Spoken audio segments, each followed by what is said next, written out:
ProjectX did not sponsor us to come to the site and do a site review, nor did we receive any special treatment. However, they was kind enough to let me come on site and film for free. TechBro Lou still paid the full price for a walk-in fee, so this video is an honest review and not sponsored in any way. We hope you enjoy the video. Hey guys, this is Tech Bros here. I'm Jaden. And I'm Lewis. You join us, it's now Saturday night. We're just prepping some of the gear because tomorrow we're off to ProjectX. It's an old Dunlop factory. It's been around for a while and they've slightly been making changes to it just to make the gameplay a little bit more fast and quite tight in the corridors from what I understand. Yeah. We're not too sure though, so we'll be reviewing it tomorrow, which is Sunday. It's currently Saturday now. So yeah, we'll see you tomorrow when we wake up. Welcome back guys, and here we are at ProjectX. It's a site based in Leicester in a 250,000 square foot building. It is a CQB site, so expect fast, dynamic gameplay.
And there we have it. After walking up 3 flights of stairs, we finally made it to the safe zone, and you can see how busy this grand opening is today. Somewhere between 110 to 120 players.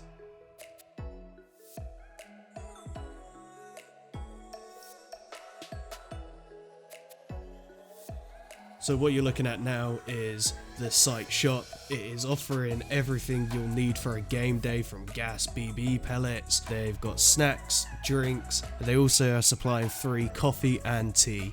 So what I'm just showing you here quickly is just the safe zone when it's empty and there's no one around. It does look quite big in there, but just because there's so many of us today, it was just crammed in there.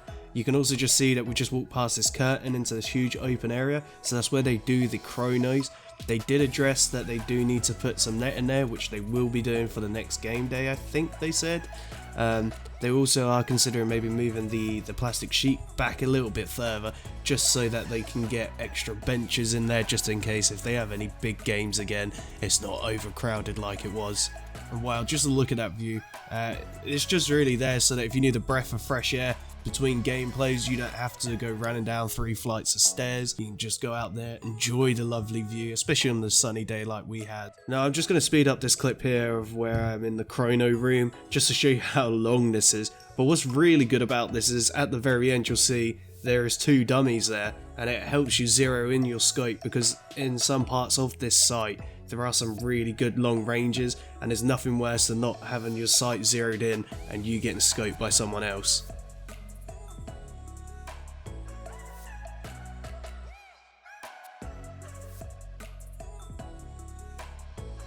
Now, the safety brief is about 13 minutes long, so I'm not going to make you guys sit there and watch through it. Also, to be fair, on my half, I kind of messed up and had the wrong case on the GoPro, so the sound is just rinsed. But in terms of the safety brief, it was they covered all the key points that needed to be known. One of the few things that did stick out, they did say that you must wear ankle supports and that they're going to enforce that.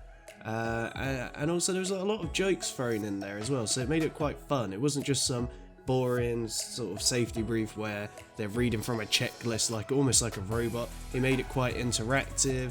Everyone was having some giggles. It sort of kept the mood going, because sometimes the safety brief, it can put people in a bad mood if it's too long, too boring, and then the first game is normally terrible.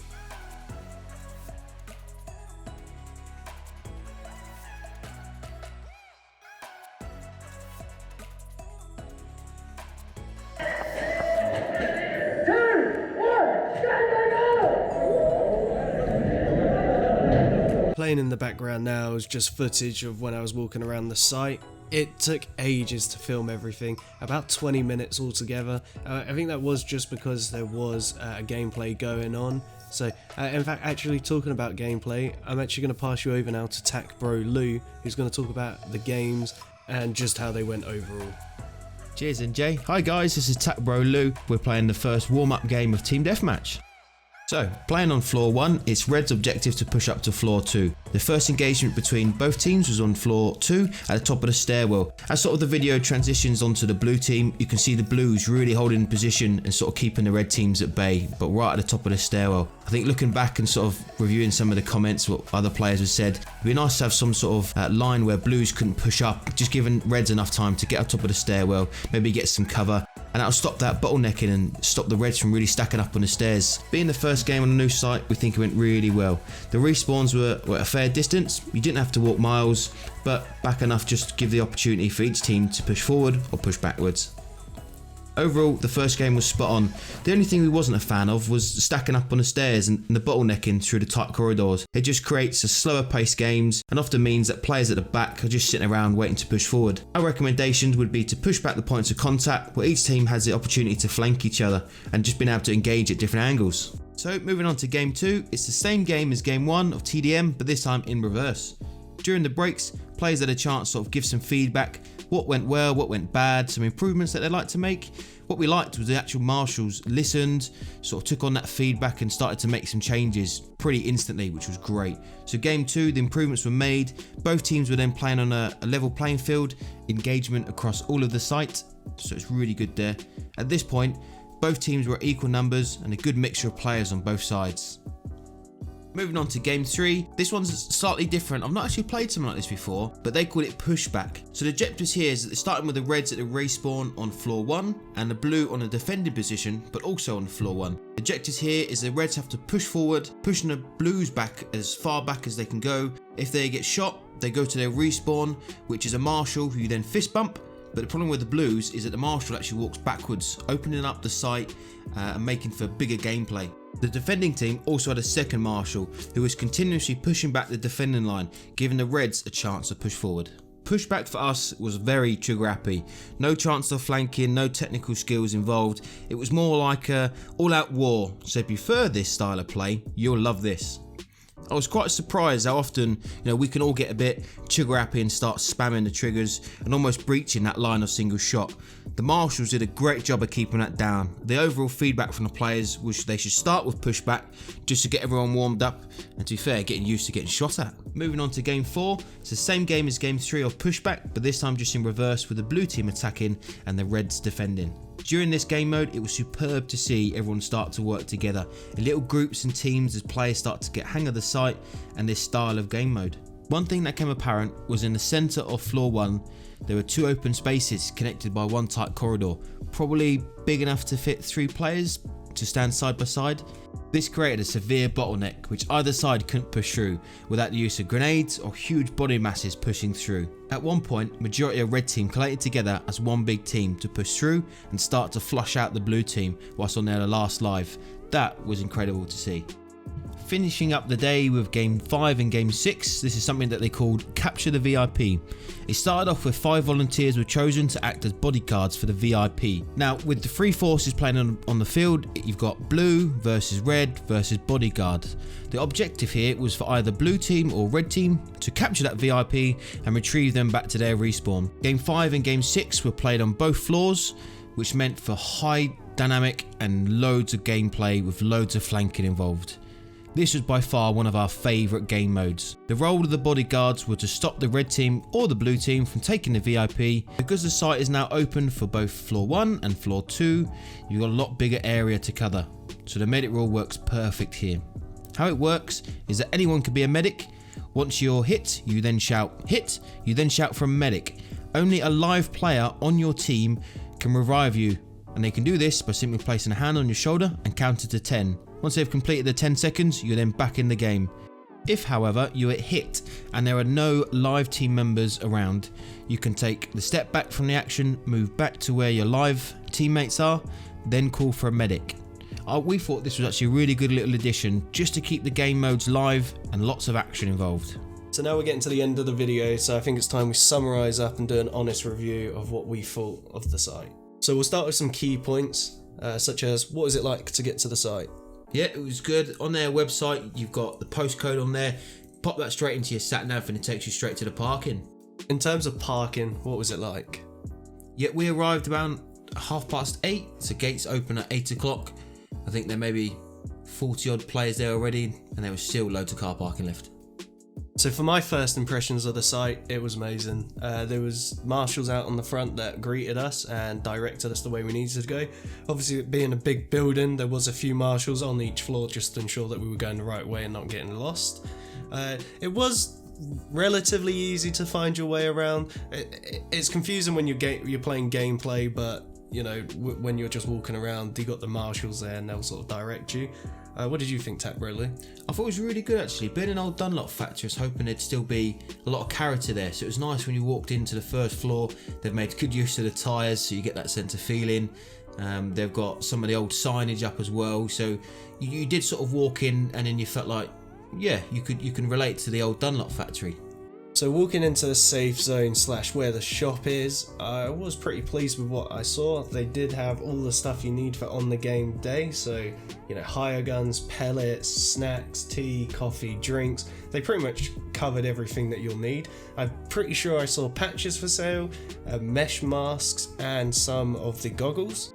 So in terms of the setup area, it looked like there was a lot of space, especially when we arrived. There was only around 40 to 50 players. You sort of see that in the video earlier, but it ended up being about 120 players altogether.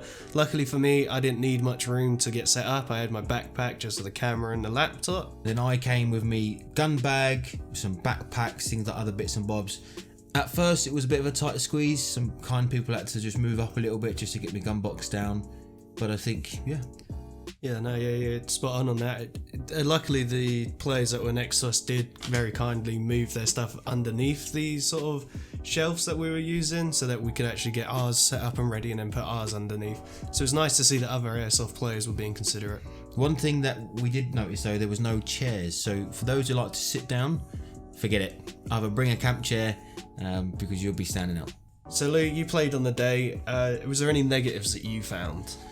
I think looking back, I think my only negative is really the on-site toilets. They've sort of tried their best to conceal it, if you like. So before you walk in, you get like this material, cotton material that just covers the two toilets. Yeah, it's kind of like a tarp. It was, just to sort of stop BBs from going inside there. And as you walk in, there's two toilets. There's one with some sort of plastic sheet thing that you have to peel back that's sort of on a singular door hinge, which you're a bit sketchy about, and the other one's got no door. So if you're feeling slightly uncomfortable, then this will be the only negative that you'll have. So yeah, I completely agree with you there, Lou, on the toilet being a bit of a problem. I used the toilet and I did find it a bit uncomfortable trying to hold the weird plastic door thing they had.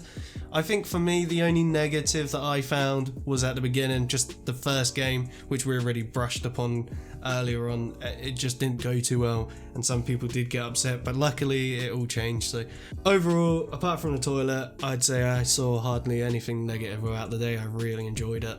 So now that we've got some of the negatives out of the way, I just want to touch on some of the positive things. One of the things that I really liked, and I don't see many sites doing it now often, is the marshal communication. Each marshals have their own radio so they can communicate backwards and forwards.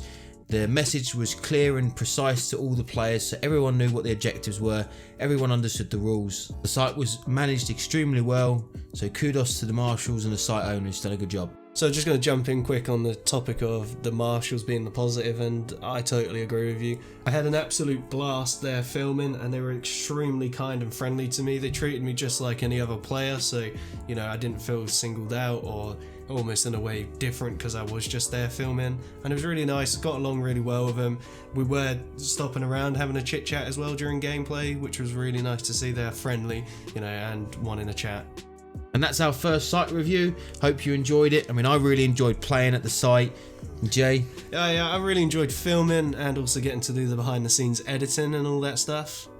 So I hope we brought a new spin onto YouTube videos. Hope you enjoyed the site review. And so what do you want to see us do next? A site review, a product review? Do you want us to break down our loadout that we have, cameras, guns, etc.? Let us know in the comments down below and we'll make it happen. Down in the description below we'll have a link to ProjectX's site. It's a Facebook page, so click on there and you can see when the next game day is and see how far away it is for you. So make sure you subscribe with that bell notification on. We've got plenty more content coming out for the rest of the year. If you like this video, give it the thumbs up. Make sure to share it with your friends. This is Tap Bro Lou and Tap Bro Jay, and we're signing out.